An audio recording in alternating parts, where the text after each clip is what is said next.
नमस्कार दोस्तों, यह भूतिया घटना मुकेश जी के साथ घटी थी और अब आगे की कहानी मैं उन्हीं के शब्दों में जारी रखूंगी। तो चलिए बढ़ते हैं कहानी की ओर। यह बात उस समय की है जब मेरी गर्मियों की छुट्टियां चल रही थी। उस समय मैं अपने मामा के गांव छुट्टियां बिताने गया हुआ था। वो गांव बहुत ही सुंदर था और वहाँ के खेत खलियान और पहाड़ भी काफ़ी सुंदर थे। गांव पहाड़ों के बीच में बसा हुआ था। वहाँ के लोग भी काफ़ी अच्छे थे। दिन में वहाँ पर काफ़ी गर्मी पड़ती थी, पर रात एकदम ठंडी होती थी। मैं और मेरे मामा रात में घर के बाहर ही खाट बिछाकर सोते थे। एक बार मैं देर रात तक अपनी मामी जी से बातें कर रहा था। बातों ही बातों में मैं मामी जी से पूछने लगा कि मामी जी यह बताइए, इस गांव में आपने कोई चुड़ैल वुड़ैल नहीं देखा क्या? वैसे मैं आपको बता दूं कि मुझे भूत चुड़ैल की कहानियाँ सुनना काफ़ी दिलचस्प लगता था, पर मेरी मामी जी बोली कि रहने दे, फालतू में तू डर जाएगा और रात को ढंग से सो भी नहीं पाएगा। पर मैं भी कहाँ मानने वाला था।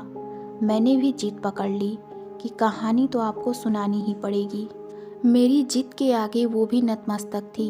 उन्होंने कहा कि इस गांव में बहुत सी चुड़ैलें रहती हैं, पर किसी को दिखती नहीं है। मैं बीच में ही बोल पड़ा कि जब किसी को वो दिखती नहीं है तो फिर कैसे पता कि वो यहाँ रहती हैं। मामी जी बोली कि हाँ, किसी ने उन्हें देखा तो नहीं है, पर फिर भी कुछ लोगों ने उन्हें महसूस ज़रूर किया है। मैं बोला कि क्या आपने उन्हें देखा या महसूस किया है? मामी जी बोली हाँ शायद। मैंने उनसे पूछा, मामी जी आप मुझसे मजाक मत करो, अगर आपने देखा है तो मुझे बताओ। उनका जवाब नहीं में था। मुझे उनसे कहानी सुननी थी, पर उन्होंने मुझे कोई कहानी नहीं सुनाई। मैं बाहर जाकर अपनी खाट पर लेट गया। मामा पहले से ही सो चुके थे। मैं भी सोने की कोशिश कर रहा था, पर ना जाने क्यों मुझे नींद नहीं आ रही थी।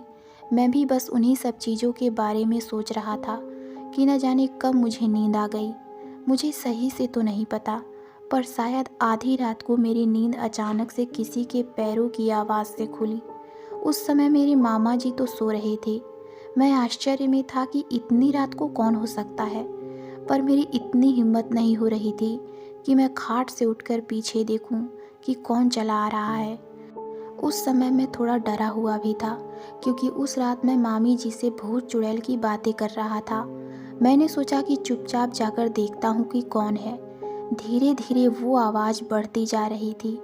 वो जो कोई भी था धीरे धीरे मेरे पास आ रहा था। मैंने देखा कि एक बूढ़ी सी महिला थी जिसने काले रंग की साड़ी पहन रखी थी और वो झुककर चल रही थी। वो मुझसे अब थोड़ा आगे निकल गई और एक जगह जाकर रुक गई। मैं अब भी उसे ही देख रहा था और सोच रहा था कि ये रुकी क्यों, कि तभी वह पीछे मुड़ी। जहाँ वह रुकी थी वहाँ बल्ब की हल्की सी रोशनी पड़ रही थी। मैंने उसका चेहरा देखा और सच कहूँ तो मैं उसका चेहरा देखकर डर गया। उसकी नाक लंबी थी और उसके चेहरे पर अजीब सी डरावनी हंसी थी। उसकी आंखें ऐसी लग रही थी जैसे वो मुझको ही देख रही हैं। मैंने अपनी आंखें बंद कर ली और चुपचाप ऐसे दिखाने लगा जैसे मुझे कुछ भी पता ना हो। थोड़ी देर बाद मेरे कानों में एक आवाज़ आई, तुझे क्या लगता है मुझे पता नहीं चला कि तू मुझे देख रहा है? मैं एकदम से नींद से उठा। सुबह होने में अभी भी कुछ समय बाकी था। मैं बोला, भगवान का लाख लाख धन्यवाद कि यह एक सपना था। दोपहर के समय गांव के ही एक घर में लोगों का भीड़ लगा था। सब लोग चिल्ला रहे थे कि इस पर चुड़ैल आई है। मैं भी उनकी ही भीड़ में खड़ा था। सामने एक महिला पागलों की तरह हरकतें कर रही थी। सब लोग बोल रहे थे कि इस पे चुड़ैल का साया है।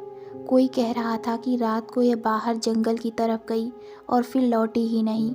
सुबह यह गांव के आखिर में उगे बरगद के पेड़ पर बैठी थी और कुछ गांव वाले इसे वहां से लेकर आए हैं। वो सबको देखकर हंस रही थी।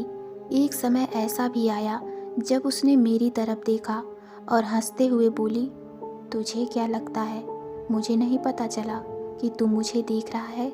मैं समझ गया था कि मैंने जो रात में देखा था वो मेरा सपना नहीं बल्कि हकीकत था। मैं बहुत डर गया और वहाँ से भाग गया। अगले ही दिन मैंने मेरे मामा जी से बोला कि मुझे मेरे घर छोड़ दो। मुझे नहीं पता कि वो महिला कौन थी और वो मुझे क्यों दिखी, वो मुझसे क्या चाहती थी। मुझे नहीं पता उस गांव की महिला के साथ उसने क्या किया, पर अब भी जब मैं उस रात के बारे में सोचता हूँ तो डर जाता हूँ। तो दोस्तों, आपको ये कहानी कैसी लगी हमें कमेंट में ज़रूर बताइए। तो मिलते हैं एक नई डरावनी कहानी में। धन्यवाद।